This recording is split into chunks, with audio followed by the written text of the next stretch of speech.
Welcome back ને સીધા જઈએ લાઈવ જ્યાં દહેજ ઘોઘા રોરો ફેરી સર્વિસનો પ્રારંભ કરાવવામાં આવ્યો છે. અમારા ડ્રાઈવરને અમને બહુ જ ફાયદો છે. પહેલું તો અમારા ડ્રાઈવરને 5-1 કલાક આરામ મળશે. બીજું, અમારા માટે રોડનું ટ્રાફિક જામની સમસ્યા નીલ થઈ જશે. બીજા નંબરમાં અમારા 15 થી 20 લીટર ડીઝલની બચત થશે ને એક્સિડન્ટનો ભય નહીં રહી ને ટોલ બચશે. સમય બચશે, તમારા વાહનનો હવે ડબલ ઉપયોગ થશે, એટલે તમારે તો આખી ઇકોનોમી જ બદલાઈ જશે. વેરન્ટ જ બચશે સર. હા, તો નવા ટ્રક બક લેવાનો વિચાર કરો છો કે નથી કરતા? હવે સાચું બોલો, કોઈ ઇન્કમ ટેક્સ વાળો નહીં આવે આસિફભાઈ, બોલો ને. એમને પણ ફાયદો જ છે રીંગણામાં. હે, એમને ફાયદો જ છે રીંગણામાં ને અમારે ચક્કરે ફાયદો છે. કુલ કેટલા આવા ડ્રાઈવર જવામાં. રાખ્યા છે? કેટલા ડ્રાઈવર રાખ્યા છે? ડ્રાઈવર હા, ડ્રાઈવર મારે 8 છે સર. 8 છે. અને ટ્રક કેટલી છે? 6. જો આવું ચાલતું હશે તો 12 ડ્રાઈવર રાખવા જોઈએ. નહીં સર, કોઈમાં તમે ડબલ એક ડ્રાઈવર ડ્રાઈવર જાય છે. પાસેથી આટલું બધું કામ લો ચાલતું હશે, પછી એની તબિયત બગડી જ જાય ને. નહીં સર, એ માટે તો અમારે આ રોરો ફેરી સર્વિસ છે ને. હવે આભાર, હવે આવીશભાઈ. આજે તમે ચાલુ કરો છે એ માટે અમારે જ ફાયદો છે સર. ડ્રાઈવરને આરામ, ઘણી વાર શું અકસ્માતનું એક કારણ આ હોય છે, ડ્રાઈવરને જેટલો આરામ મળવો જોઈએ એટલે નથી આપતા, નહીં ખેંચાવતા હોઈએ, કામ ખેંચાવતા હોઈએ, અને સવારે 4-5 વાગે આંખ ઢળી જાય તો એ બધું ગાય, બધા પૈસા તમારા બચાયેલા નકામા થઈ જાય. તો આટલું કરશો સર હવે હાજી, ચાલો, ખૂબ ખૂબ ધન્યવાદ અને ખૂબ પ્રગતિ કરો આસિફભાઈ. ओके सर, તમારો ખૂબ ખૂબ આભાર સર. नमस्कार, जय हिंद.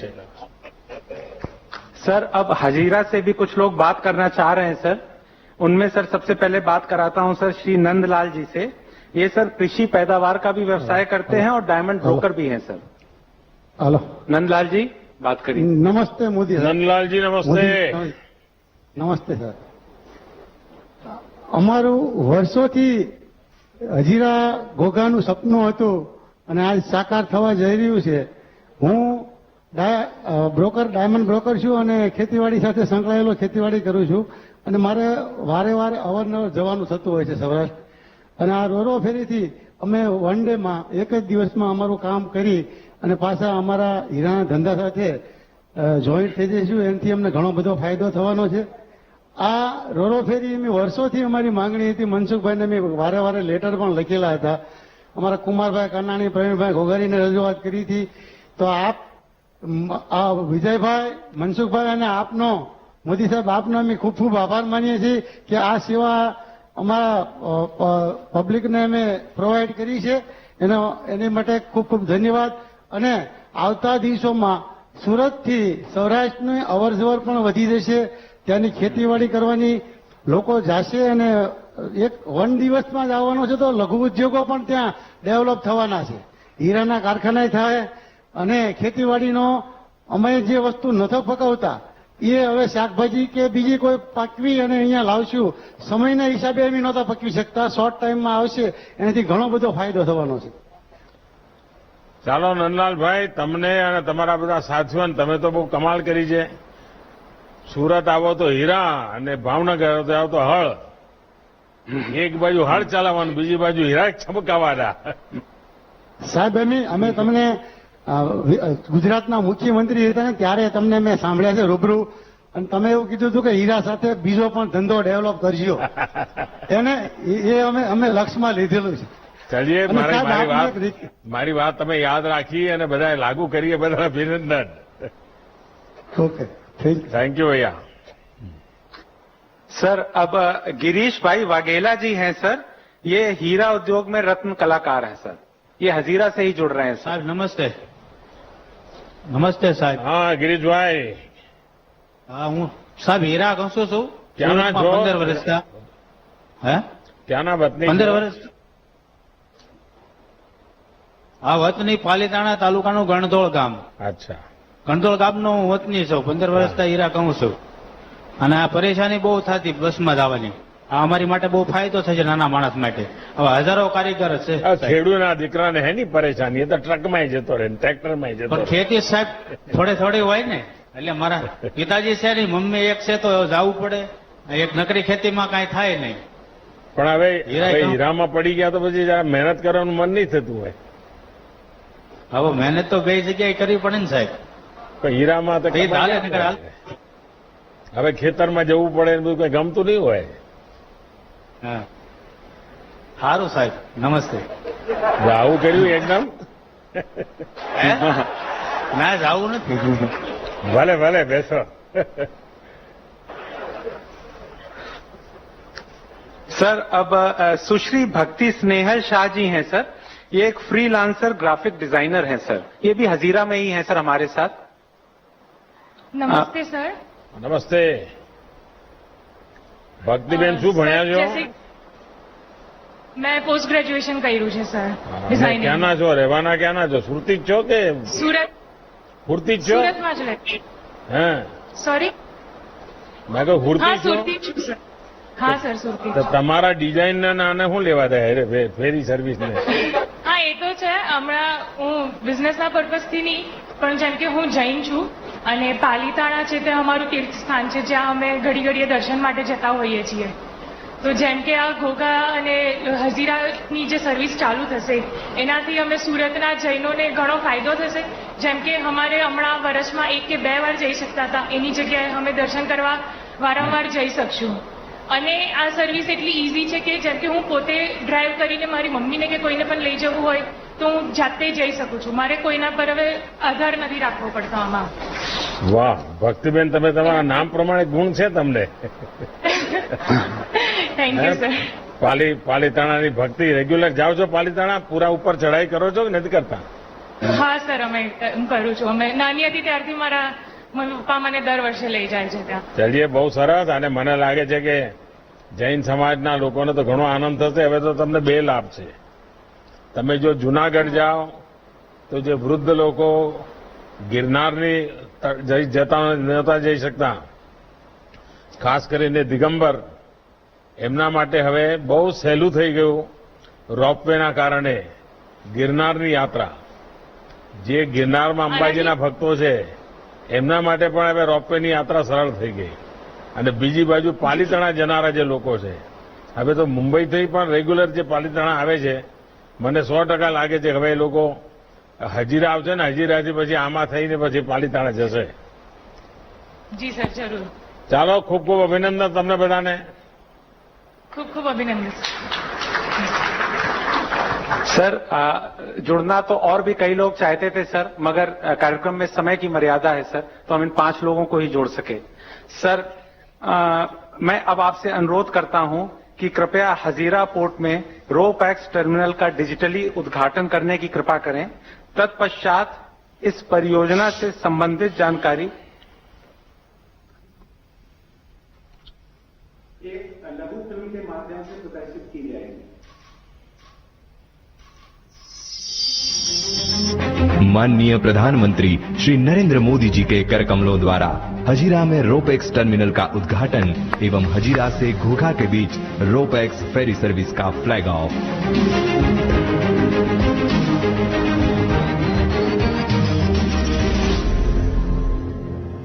जल से है संस्कृति और संस्कृति से विकास। हजीरा घोघा रोपैक्स फेरी बदलेगी इतिहास। गुजरात में सूरत और सौराष्ट्र के संबंध काफी सालों से घनिष्ठ है।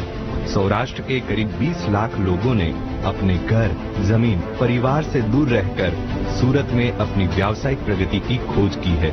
इसी खोज में वतन से दूरी कम न हो, इसलिए हमारे देश के विजनरी प्रधानमंत्री श्री नरेंद्र मोदी जी के विजन की बदौलत अब सौराष्ट्र और सूरत जुड़ने जा रहे हैं जल मार्ग से, रोपैक्स फेरी सर्विस से। ऐसा प्रोजेक्ट है जो मेरे दिल को छुआ हुआ है। भाइयों और बहनों, सौराष्ट्र और दक्षिण गुजरात के बीच 5000 से ज्यादा गाड़ियां हर रोज इन 2 क्षेत्रों को कनेक्ट करने के लिए सड़कों पर दौड़ती है। यही कनेक्टिविटी सड़क के बजाय समंदर से होगी। रोपैक्स यानी कि roll on roll of shipping.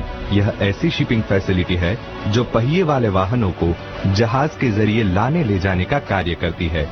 सूरत का हजीरा बंदर और सौराष्ट्र का घोघा बंदर अब जुड़ेगा रोपेक्स फेरी सर्विस से, जिससे 370 किलोमीटर और 10 से 12 घंटे का सफर अब आपके अपने व्हीकल से ही तय होगा सिर्फ 4 घंटों में। सूरत और सौराष्ट्र के बीच एक साल में अंदाजन 18 लाख से ज्यादा बस और ट्रक का आवागमन होता है और अब रोपेक्स फेरी के आ जाने से प्रति वर्ष तकरीबन 5 lakh passengers, 80,000 passenger vehicles, 50,000 two wheelers और 30,000 ट्रक का आवागमन हो पाएगा और प्रतिदिन 3 ट्रिप के जरिए देश का करीब 33 लाख लीटर तक फ्यूल बच पाएगा। और इसी के साथ इस फेरी सर्विस से सौराष्ट्र के समुद्री तट के व्यापार उद्योग जैसे कि री रोलिंग मिल, सीमेंट उद्योग, लौह उद्योग, शिप रिसाइकलिंग एवं फूड प्रोसेसिंग जैसे व्यापार के रो और फिनिश्ड मार्केट का लॉजिस्टिक खर्च कम होगा, जिसके कारण व्यापार को मिलेगी एक नई उड़ान। दोनों क्षेत्रों का अंतर घटेगा और विकास बढ़ेगा। सौराष्ट्र के समुद्र तट के व्यवसाय का लाभ मिलेगा सूरत को और सूरत एवं मुंबई जैसे महानगर जुड़ेंगे सौराष्ट्र से, जिससे बढ़ेंगे रोजगार के नए अवसर। सूरत में स्थित सौराष्ट्र के लोगों की दुआएं देगी एक नए भारत को आकार। આ સુરતી લાલાને છોકરાઓનો જન્મદિવસ મનાવવો હોય તો હવે આ ફેરી સર્વિસો બુક કરાવીને જન્મદિવસ પણ ત્યાં સમુદ્રની વચ્ચે જઈને ઉજવી શકાય। सूरत और सौराष्ट्र को जोड़ता यह मिलन सागर से पहियों का है। यह मिलन राष्ट्र विकास की साक्षी ऐसी आने वाली सदियों का है।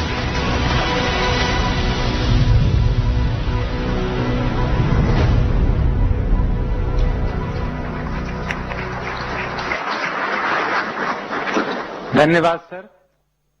जिनकी कल्पना आज हजीरा घोघा रोपैक्स फेरी सेवा के रूप में साकार हो रही है, जिनके नेतृत्व में देश तेजी से विकास और आत्मनिर्भरता की ओर कदम बढ़ा रहा है, ऐसे हमारे यशस्वी प्रधानमंत्री जी की ओजस्वी वाणी सुनने के लिए हम सब आतुर हैं। अब मैं माननीय प्रधानमंत्री जी से विनम्र अनुरोध करता हूं कि वे इस अवसर पर कृपया अपने आशीर्वचनों से हम सबको अनुग्रहित करें। किसी एक प्रोजेक्ट के शुरू होने से कैसे ईज ऑफ डूइंग बिजनेस भी बढ़ती है और साथ साथ ईज ऑफ लिविंग भी कैसे बढ़ती है, इसका ये उत्तम उदाहरण है। अभी मुझे जिन 4-5 भाई बहनों से बात करने का मौका मिला और वो अपने अनुभव को जिस प्रकार से बयान करते थे, चाहे वो तीर्थ यात्रा की कल्पना हो, चाहे व्हीकल को कम से कम नुकसान होने की चर्चा हो, चाहे समय बचाने की चर्चा हो, चाहे खेती होता है उसकी बर्बादी को बचाने का विषय हो, फ्रेश फ्रूट वेजिटेबल सूरत जैसे मार्केट तक पहुंचाने का, इतने बढ़िया तरीके से सभी साथियों ने एक प्रकार से इसके जितने आयाम है उसको हमारे सामने प्रस्तुत किया और उसके कारण व्यापार में जो सुविधा बढ़ेगी, बहुत सारी स्पीड बढ़ जाएगी। मैं समझता हूं कि एक बहुत ही खुशी का माहौल है। व्यापारी, कारोबारी हो, कर्मचारी हो, श्रमिक हो, किसान हो, स्टूडेंट्स हो, हर किसी को इस बेहतरीन कनेक्टिविटी का लाभ होने वाला है। जब अपनों के बीच की दुनिया कम होती है तो मन को भी बहुत संतोष मिलता है। आज एक तरह से गुजरात के लोगों को दीपावली के त्योहार का ये बहुत बड़ा उपहार भी मिल रहा है। खुशी के इस अवसर पर उपस्थित गुजरात के मुख्यमंत्री श्रीमान विजय रूपाणी जी, केंद्र सरकार में मेरे मंत्रिमंडल के साथी भाई मनसुख भाई मांडविया जी, भारतीय जनता पार्टी के गुजरात प्रदेश के अध्यक्ष और संसद में मेरे साथी श्रीमान CR पाटिल जी, गुजरात सरकार के सभी मंत्रीगण, सांसदगण, विधायकगण, अन्य सभी जनप्रतिनिधि और अलग अलग स्थान पर विशाल संख्या में इकट्ठे हुए मेरे प्यारे भाइयों और बहनों, आज घोघा और हजीरा के बीच रोपैक्स सेवा शुरू होने से सौराष्ट्र और दक्षिण गुजरात दोनों ही क्षेत्रों के लोगों का बरसों का सपना पूरा हुआ है, बरसों का इंतजार समाप्त हुआ है। हजीरा में आज नए टर्मिनल का भी लोकार्पण किया गया है। भावनगर और सूरत के बीच स्थापित हुए इस नए समुद्री संपर्क के लिए आप सभी को बहुत बहुत बधाई, अनेक अनेक शुभकामनाएं। साथियों, इस सेवा से घोघा और हजीरा के बीच अभी जो सड़क की दूरी 450 किलोमीटर की है, वो समंदर के रास्ते तरफ 90 किलोमीटर रह जाएगी। यानी जिस दूरी को कवर करने में 10 से 12 घंटे का समय लगता था, अब उस सफर में सिर्फ 3-4 घंटे ही लगा करेंगे। ये समय तो बचाएगा ही, आपका खर्च भी कम होगा। इसके अलावा सड़क से जो ट्रैफिक कम होगा, वो प्रदूषण कम करने में भी मदद करेगा। जैसा यहां अभी बताया गया, साल भर में, यह आंकड़ा अपने आप में बहुत बड़ा आंकड़ा है, साल भर में करीब 80,000 यात्री, यानी 80,000 यात्री गाड़ियां, कार, करीब करीब 30,000 ट्रक इस नई सेवा का लाभ ले सकेंगे। सोचिए कितना ज्यादा पेट्रोल डीजल की भी बचत होगी। साथियों, सबसे बड़ी बात यह है कि गुजरात के एक बड़े व्यापारिक सेंटर के साथ सौराष्ट्र की ये कनेक्टिविटी इस क्षेत्र के जीवन को बदलने वाली है।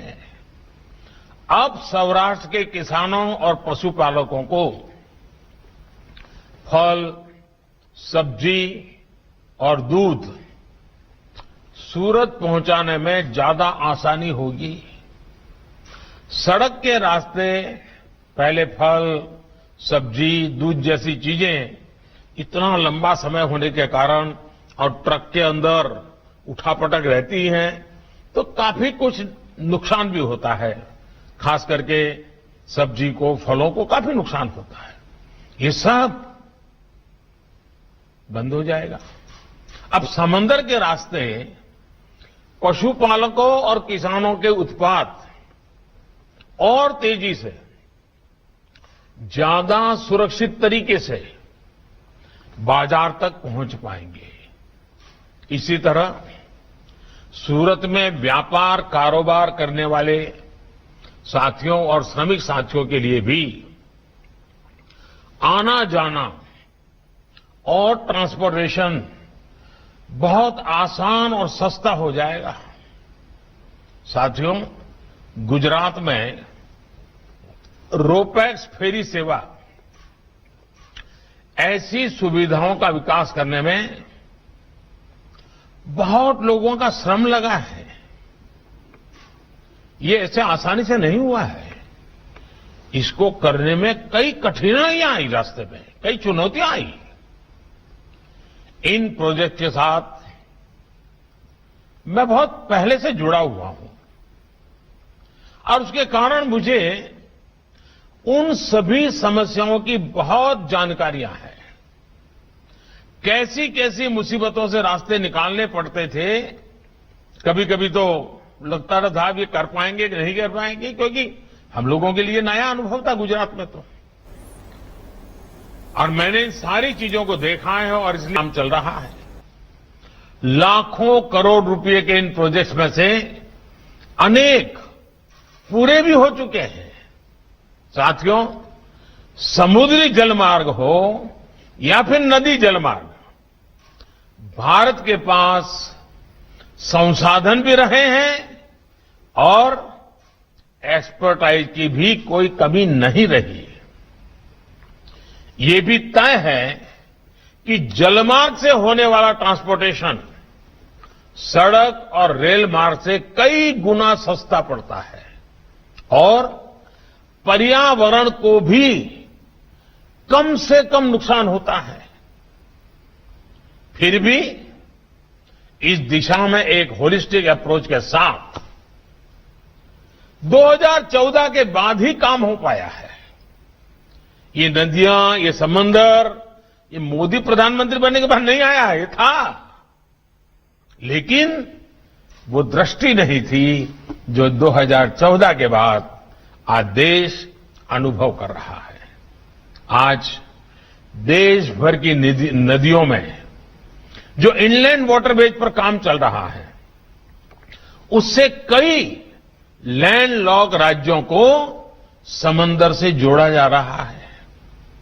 आज बंगाल की खाड़ी में, हिंद महासागर में अपनी क्षमताओं को हम अभूतपूर्व रूप से विकसित कर रहे हैं। देश का समुद्री हिस्सा आत्मनिर्भर भारत का एक अहम हिस्सा बनकर उभरे, इसके लिए निरंतर काम चल रहा है। सरकार के इन प्रयासों को गति देने के लिए एक और बड़ा कदम उठाया जा रहा है। अब मिनिस्ट्री ऑफ शिपिंग का भी नाम बदला जा रहा है। अब ये मंत्रालय ministry of ports, shipping and waterways के नाम से जाना जाएगा। उसका विस्तार किया जा रहा है। विकसित अर्थव्यवस्थाओं में ज्यादातर जगहों पर शिपिंग मंत्रालय ही पोर्ट्स और वाटरवेज का भी दायित्व संभालता है। भारत में शिपिंग मंत्रालय पोर्ट्स और वाटरवेज से जुड़ी काफी कार्यों को करता रहा है। अब नाम में अधिक स्पष्टता आने से काम में भी अधिक स्पष्टता आ जाएगी। साथियों, आत्मनिर्भर भारत में ब्लू इकोनॉमी की हिस्सेदारी को मजबूत करने के लिए समुद्र से जुड़े लॉजिस्टिक्स को मजबूत करना बहुत जरूरत है। ये इसलिए जरूरी है क्योंकि हमारी अर्थव्यवस्था पर लॉजिस्टिक्स पर होने वाले खर्च का प्रभाव ज्यादा है। यानी सामान को देश के एक हिस्से से दूसरे हिस्से में ले जाने पर दूसरे देशों की अपेक्षा हमारे देश में आज भी खर्च ज्यादा होता है। वाटर ट्रांसपोर्ट से कॉस्ट ऑफ लॉजिस्टिक्स उसको बहुत कम किया जा सकता है। इसलिए हमारा फोकस एक ऐसे इकोसिस्टम को बनाने का है जहां कार्गो की सीमलेस मूवमेंट सुनिश्चित हो सके। आज एक बेहतरीन इंफ्रास्ट्रक्चर के साथ साथ बेहतर मैरीटाइम लॉजिस्टिक के लिए सिंगल विंडो सिस्टम पर भी हम काम करने के लिए आगे बढ़ रहे हैं। उसकी तैयारियां चल रही हैं। साथियों, लॉजिस्टिक्स पर होने वाले खर्च को कम करने के लिए अब देश मल्टी मॉडल कनेक्टिविटी की दिशा में एक बहुत ही होलिस्टिक व्यू के साथ और दीर्घकालीन सोच के साथ आगे बढ़ रहा है। कोशिश यह है कि रोड, रेल, एयर और शिपिंग जैसे इंफ्रास्ट्रक्चर की आपस में कनेक्टिविटी भी बेहतर हो और उसमें जो साइलोज आते हैं उनको भी दूर किया जा सके। देश में मल्टी मॉडल लॉजिस्टिक पार्क्स का निर्माण भी किया जा रहा है और देश के भीतर ही नहीं बल्कि अपनी पड़ोसी देशों के साथ भी मल्टी मॉडल कनेक्टिविटी के विकास के लिए मिलकर काम हो रहा है। मुझे विश्वास है कि इन तमाम प्रयासों से हम अपनी लॉजिस्टिक कॉस्ट को बहुत कम कर पाने में सफल हो जाएंगे। लॉजिस्टिक्स की कीमत को काबू में रखने के लिए जो प्रयत्न हो रहे हैं, इन्हीं प्रयासों से अर्थव्यवस्था को भी नई गति मिलेगी। साथियों, त्योहारों के इस समय में खरीदारी भी खूब हो रही है। इस खरीदारी के समय मैं जरा सूरत के लोगों से थोड़ा आग्रह करूंगा, क्योंकि उनको तो दुनिया में जाना आने का बड़ा रूटीन होता है। मैं इस खरीदारी के समय वोकल फॉर लोकल, ये वोकल फॉर लोकल का मंत्र भूलना नहीं है। Vocal for local. और मैंने देखा है कि लोगों को लगता है कि दिए खरीद लिए तो मतलब हम आत्मनिर्भर। जी नहीं, हर चीज में ध्यान देना है, वरना इन दिनों सिर्फ दिए को ही, अरे भाई हम भारत का दिया लेंगे, अच्छी बात है, लेकिन आप अगर खुद देखोगे अपने शरीर पे, अपने घर में इतनी चीजें बाहर की होगी जो हमारे देश के लोग बनाते हैं, हमारे छोटे छोटे लोग बनाते हैं। हम उनको क्यों अवसर न दें? देश को आगे बढ़ाना है ना दोस्तों, तो उसके लिए हमारे इन छोटे छोटे लोगों को, छोटे छोटे व्यापारियों को, छोटे छोटे कारीगरों को, छोटे छोटे कलाकारों को, गांव की हमारी बहनों को भी जो चीजें बनाती हैं, अनेक प्रकार की चीजें बनाती है, एक बार लेकर के देखिए तो सही और गर्व से दुनिया को बताइए ये हमारे गांव के लोगों ने बनाया, हमारे जिले के लोगों ने बनाया, हमारे देश के लोगों ने बनाया। देखिए आपका भी सीना चौड़ा हो जाएगा, दिवाली मनाने का मजा और आएगा।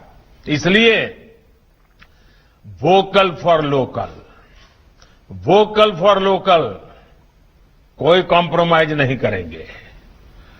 देश आजादी के 75 साल मनाने वाला है, तब तक ये मंत्र हमारे जीवन का मंत्र बन जाए, हमारे परिवार का मंत्र बन जाए, हमारे घर के हर व्यक्ति के मन ये भाव पैदा हो, इस पर हमारा बल होना चाहिए। और इसलिए ये दिवाली वोकल फॉर लोकल का एक टर्निंग पॉइंट बन जाए। मैं मेरे गुजरात के भाइयों बहनों से जरा हक से भी मांग सकता हूं, और मुझे पता है कि आप कभी निराश नहीं करोगे।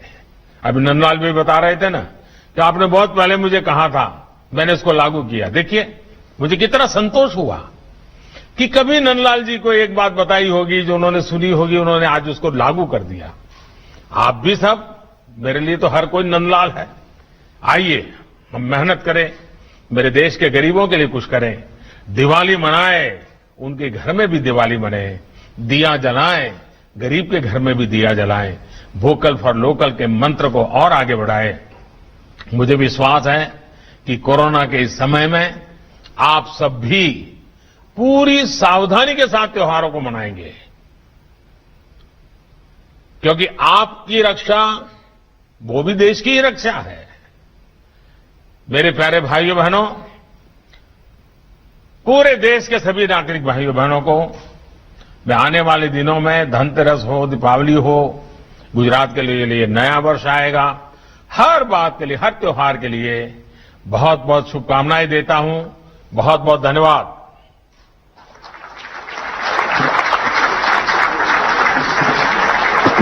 धन्यवाद सर। अब मैं माननीय प्रधानमंत्री जी से अनुरोध करूंगा कि वे हजीरा घोघा रोप एक्स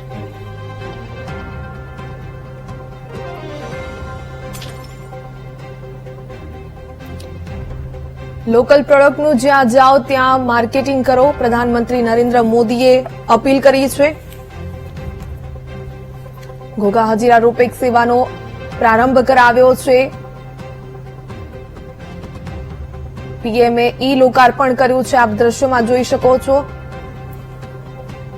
ઘોઘા હજીરા રોરો ફેરી સર્વિસનું ઈ લોકાર્પણ કરીને જે જળમાર્ગ ટ્રાન્સપોર્ટેશન છે ઘણું સસ્તું બનશે. સુરતથી સૌરાષ્ટ્રની કનેક્ટિવિટી વધશે. જે રસ્તેથી 375 કિલોમીટરનું અંતર કાપવું પડતું હતું તે સમુદ્રના માર્ગે હવે 90 કિલોમીટરનું અંતર કાપીને સ્થાને પહોંચી શકાશે. ભાવનગર સુરતની વચ્ચે નવો સમુદ્રી માર્ગ. પ્રધાનમંત્રી નરેન્દ્ર મોદીએ લીલી ઝંડી બતાવીને ઈ લોકાર્પણ કર્યું છે. આજથી ઘોઘા હજીરા રોરો ફેરી સર્વિસની શરૂઆત કરાવી છે. પ્રધાનમંત્રી નરેન્દ્ર મોદીએ લીલી ઝંડી ફરકાવીને ઈ લોકાર્પણ કરાવ્યું.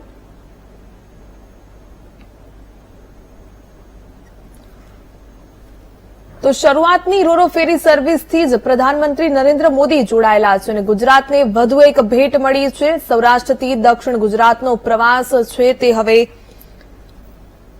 કનેક્ટિવિટી વધશે, સરળ બનશે.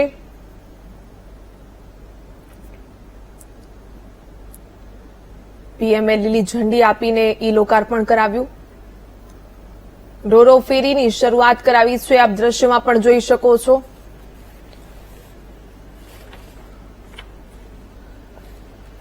જળમાર્ગ ટ્રાન્સપોર્ટેશન છે તે ઘણું સસ્તું બનશે. સુરતથી સૌરાષ્ટ્રની કનેક્ટિવિટી વધશે અને સૌરાષ્ટ્રથી દક્ષિણ ગુજરાતનો પ્રવાસ સરળ બનશે.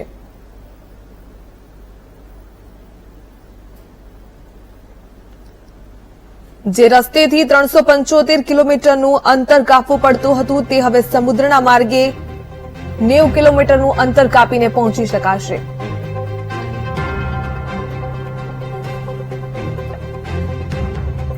પ્રધાનમંત્રીએ લીલી ઝંડી છે તે ફરકાવીને ઈ લોકાર્પણ કર્યું છે. અત્યાર સુધી 8000 પ્રવાસીઓએ બુકિંગ કરાવ્યું.